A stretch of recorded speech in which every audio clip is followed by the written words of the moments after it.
तो आज के मंडे रो के एपिसोड के अंदर हमें देखने को मिला इंटरकॉन्टिनेंटल चैंपियनशिप का match and undisputed tag team championship का मैच। बर्थडे देखने को मिला सीएम पंक का इंजरी का स्टेटस। सबसे पहले बात करते हैं हम सीएम पंक की। सीएम पंक आज के मंडे रो के अंदर आए थे और सीएम पंक का हाथ हो चुका था, फ्रैक्चर होता है, आराम होता है, वो फ्रैक्चर होता है यानी कि इंजर्ड हो चुका होता है। और इंजर्ड होते हुए भी वो रिंग के अंदर खड़े होते हैं। उसके बाद वो कहते हैं कोडी रोड्स को मैं बधाई देता हूँ कि 2 रॉयल रंबल को उन्होंने जीत लिया। 2 रॉयल रंबल जीतना अपने आप में एक बड़ी बात है, टफ होता है बहुत ज़्यादा, फिर भी कोडी रोड्स ने जीत लिया। सीएम पंक कहते हैं कि मेरा रॉयल रंबल के मैच वक्त मेरा आर्म इंजर्ड हो गया और मेरा आर्म बहुत ज़्यादा दर्द कर रहा है और मेरे को लगता है कि रेसलमेनिया 40 के अंदर मैं मैच रेसल नहीं कर पाऊंगा। और मेरा सपना था कि रेसलमेनिया 40 के अंदर मैं एक मैच रेसल करूं, ये मेरा एक सपना था, लेकिन सपना ही रह गया क्योंकि मेरा आर्म इंजर्ड हो चुका है। तो मुझे लगता है कि सेथ रॉलिंस के साथ मैं मैच रेसल नहीं कर पाऊंगा, रेसलमेनिया को मेन इवेंट नहीं कर पाऊंगा। तो वो बोल रहे होते हैं कि शायद मैं रेसलमेनिया मिस कर सकता हूँ, कहने का मतलब वो कोशिश कर रहे थे सीएम पंक। ये कहते हुए सीएम पंक बहुत ज़्यादा मतलब उदास लग रहे थे, चेहरे पे उनके यहाँ से लग रहा था कि वो उदासी बहुत ज़्यादा मतलब होगा बंदे को, रेसलमेनिया मिस हो रहा है, अगले को उदास तो होनी है, सिंपल सी बात है। तो ऐसे निराश हो रहे होते हैं सीएम पंक और वो जो फैंस होता है वो सीएम पंक के चैट्स लगा रहा होता है। बाद में ड्रू मैकिंटायर का थीम प्ले सॉन्ग होता है, इंटरप्ट करते हैं वो सीएम पंक को, रिंग के अंदर आते हैं और कहते हैं कि मुझे बुरा लगा कि तुम्हारे दोस्त के साथ ये कुछ हो गया और तुम्हारा आर्म इंजर हो गया और तुम रेसलमेनिया 40 को मिस करने वाले हो। और अच्छा ये चीज़ अच्छा भी है कि तुम रेसलमेनिया 40 को मिस करने वाले हो मेरे लिए, क्योंकि मैं तुम्हारी जगह ले सकता हूँ रेसलमेनिया 40 के अंदर सेथ रॉलिंस के साथ मैच हासिल कर सकता हूँ, वर्ल्ड हैवीवेट चैंपियनशिप को अपने पास ले आ सकता हूँ। मेरे पास एक और मौका आ गया, ये अच्छा लगा मुझे। तुम्हारे लिए बुरी खबर है लेकिन मेरे लिए अच्छी बात है कि मैं रेसलमेनिया के अंदर मैच कर सकता हूँ सेथ रॉलिंस का। तो ये सुनकर सीएम पंक कहते हैं कि मैं तो कह नहीं रहा कि मैं रेसलमेनिया 40 को मिस करूंगा, मैं तो रेसलमेनिया 40 के अंदर मैच हासिल करूंगा। लेकिन कुछ देर पहले सीएम पंक तो ऐसे कह रहा था कि मैं शायद रेसलमेनिया 40 को मिस कर दूंगा। उसके बाद जब ड्रू मैकिंटायर आए तो कह रहे रेसलमेनिया 40 के अंदर मैं मैच रेसल जरूर करूंगा। तो ये कुछ मतलब कंफ्यूजिंग स्टेटमेंट दी सीएम पंक ने।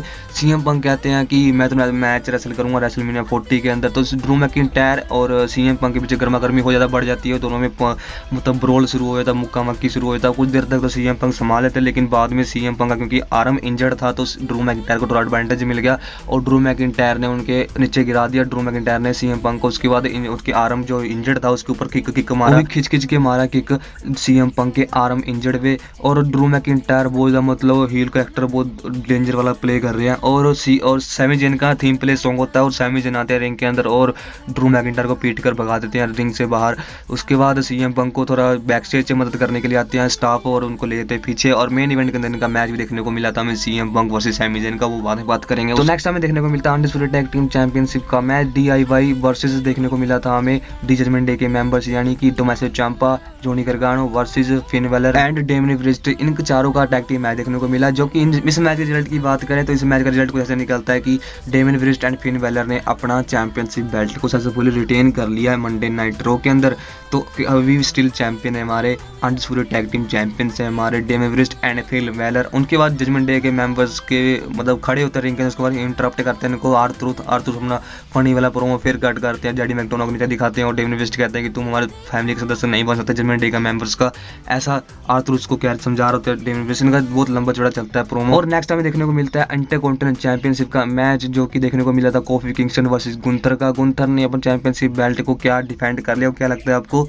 तो यस, आप सही सोच रहे हो, इंटरकॉन्टिनेंटल चैंपियनशिप को सक्सेसफुली डिफेंड कर लिया आज के मंडे नाइट रो के अंदर। गुंथर ने जब इंटरकॉन्टिनेंटल चैंपियनशिप को डिफेंड किया उसके बाद ही जब मैच खत्म होता है तो डी इंपीरियम के बंदे आकर अटैक करना शुरू कर देते हैं। Kofi Kingston and Xavier Woods New Day के ऊपर पूरी अटैक करना शुरू कर देते हैं इंपीरियम के बंदे, जो कि बहुत डेंजरस अटैक किया और जो 2 न्यू डे के बंदे हैं उनको तो ढेर कर दिया मैच के बाद। और मंडे नाइट रो के अंदर हमें नेक्स्ट देखने को मिलता है कोडी रोड्स, हमारे Royal Rumble 30 man Royal Rumble match के winner, 2 time Royal Rumble winner. Cody Rhodes ring के अंदर खड़े होते हैं और वो कह रहे होते हैं कि मैंने 30 मैन रॉयल रंबल मैच जीत लिया, वो भी 2 बारी, और मैं फिर से जाने वाला हूं रेसलमेनिया की तरफ और अनडिस्प्यूटेड यूनिवर्सल चैंपियनशिप के पीछे जाने वाला हूं और रोमन रेंस को हरा दूंगा। मैं इस बार अपनी स्टोरी को फिनिश कर दूंगा और न्यू चैंपियन बनूंगा, मैं अनडिस्प्यूटेड यूनिवर्सल चैंपियन बनकर निकलूंगा रेसलमेनिया 40 के अंदर। वो कह रहे होते हैं और भी भाषण कर रहे होते हैं वो, उतने में थीम प्ले सॉन्ग होता है, इंटरप्ट करते हैं कोडी रोड्स को हमारे सेथ रॉलिंस रिंग के अंदर आते हैं और कहते हैं कोडी रोड्स मुझे पता है तुम रेसलमेनिया के अंदर जाने वाले हो और मेन इवेंट करने वाले हो और तुमने पिक भी कर लिया अपने ओपोनेंट को, तुम्हारा ओपोनेंट होने वाला है, तुमने पहले से चुन लिया अनडिस्प्यूटेड यूनिवर्सल चैंपियनशिप को और रोमन रेंज को चैलेंज करने वाले हो रेसलमेनिया 40 के अंदर, तुमने चुन लिया पता है मुझे, पर फिर भी तुम भी थोड़ा सोचो विचार करो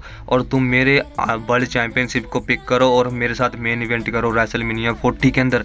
तो कोडी रोड्स को कह रहे थे सेड्रिक रॉलिंस की तुम मेरे को चैलेंज करो और हम दोनों मेन इवेंट करेंगे रेसलमेनिया 40 के अंदर। तो कोडी रोड्स कहते हैं कि मैंने तो पहले से चुन लिया और मैं बहुत दिनों से बोलते आ रहा हूँ कि मैं तो मेन इवेंट मैं तो रेसलमेनिया 40 के अंदर रोमन रेंज से चैंपियनशिप जीतूंगा। तो रोमन रेंज के पीछे ही जाने वाले हैं। कोडी रोड्स ना कहते हैं रिंग से बाहर चले जाते हैं, सेड्रिक रॉलिंस मुंह दिखने लगते हैं कोडी रोड्स मतलब अट्रैक्ट नहीं हुए सेड्रिक रॉलिंस की तरफ, वो तो रोमन रेंज के पीछे जाने वाले हैं। इतना कहते ही वो रिंग से चले जाते हैं बाहर और सेड्रिक रॉलिंस देखने लेते हैं कोडी रोड्स को। तो नेक्स्ट हम मेन इवेंट के अंदर मैच देखने को मिलता है हमें ड्रू मैकिंटायर वर्सेस अपने Sami Zayn and Drew McIntyre का मैच शुरू होता है और सैमी ज़ेन ने लिटरली बहुत मार खाया ड्रू मैकिंटायर से। ड्रू मैकिंटायर ने बहुत पीटा सैमी ज़ेन को, अपना जो चीज़ लगा सकते थे सब चीज़ लगाया, ऊपर से रिंग के ऊपर ले गए और पीछे लटका करके सैमी ज़ेन को और ऊपर से जंप मारा और धैर्य से नीचे रिंग के ऊपर पटके सैमी ज़ेन को ड्रू मैकिंटायर ने मतलब क्या कहने बहुत ज़्यादा पीटा सैमी ज़ेन को और सैमी ज़ेन ने अच्छी खासी टक्कर दी। सैमी ज़ेन हल्के किक लगाने चले जाते हैं लेकिन हल्के मिस हो जाता है और सैमी ज़ेन को दर्द करता है लात पे। उसके बाद जो उनका पैर दर्द कर रहा था उतने में ड्रू मैकिंटायर ने मौका देखते ही क्लेमोर किक लगाया 1 2 3 पिन कर दिया और मैच में विक्ट्री हासिल करते। रेफरी को कहा मेरा हाथ ऊपर करो और मेरे ड्रू मैकिंटायर ने सैमी ज़ेन को कहा कि सैमी ज़ेन तुम जितना मर्जी जोर लगा लो लेकिन तुमको ही पता और तुम सभी पीपल को पता है कि तुम नहीं जीत पाओगे, इसलिए तुम अपना टाइम वेस्ट कर रहे हो, इसलिए क्लेमोर किक खाओ और 1 2 3 पिन कर हो जाओ और मैच हार जाओ। तो ड्रू मैकिंटायर ने क्लेमोर किक मारा 1 2 3 पिन कर दिया और मैच में विक्ट्री हासिल कर दी। तो यही था मैच आज के मंडे नाइट रो के अंदर। कोडी रोड्स जाने वाले रोमन रेंज की तरफ आज के मंडे नाइट रो के अंदर हमें यही देखने को मिला। तो गाइस फिलहाल के लिए हमारी वीडियो यहीं तक थी। अगर आपको अच्छी लगी लाइक सब्सक्राइब एंड कमेंट जरूर करना। मिलती है हम नेक्स्ट वीडियो के नई अपडेट पाने के लिए हमारे चैनल को सब्सक्राइब कर लीजिए और बेल आइकन को दाब लेना ताकि आप तक लेटेस्ट अपडेट पहुंचती रहे।